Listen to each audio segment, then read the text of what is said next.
An innocuous artifact that plays witness to a domestic tragedy. I might go as far to say that they hated each other.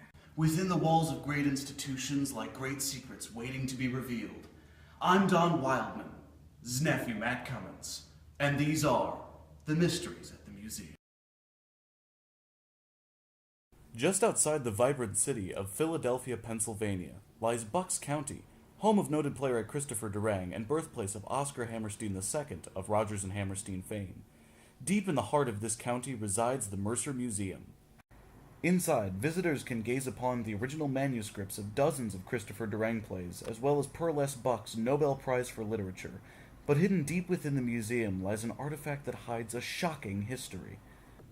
The artifact is clear, roughly 3 inches in diameter, and about 4 inches tall. According to senior museum interpreter Priscilla Worthington, this glass was once used in a pivotal moment in two seemingly ordinary couples' lives. Because of this night, their lives would never be the same. What did this glass contain? And how did it reveal the shocking secrets of a not-so-typical American family? 1962, New Carthage, Pennsylvania. The bustling metropolis boasts a number of notable landmarks, such as City Hall and the local college. But in the suburban outskirts of the city, one couple was in for the night of their life. George and Martha invite esteemed guests Nick and Honey over for what they thought would be a friendly nightcap.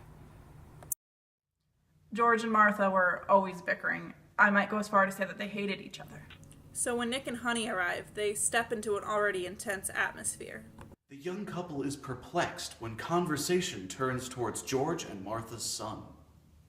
George and Martha share a lot of memories about their son, but some are strangely and dramatically different from each other. As the night gets longer and the drinks get stiffer, Martha begins to attempt to seduce Nick. Honey had left the room because she was vomiting due to excessive drinking, while George stayed and watched the seduction. Eventually, Nick succumbs to the temptation, and while he and Martha go to the bedroom, George comes up with a plan.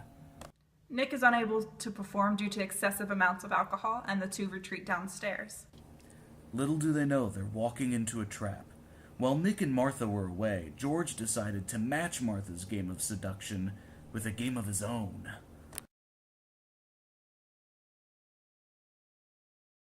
He went out to collect some snapdragons, a flower which had special significance to the couple.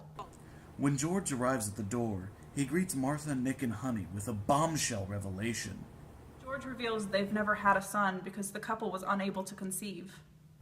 Twisting the dagger even further, George reveals that he and Martha had invented a whole life for their imaginary son.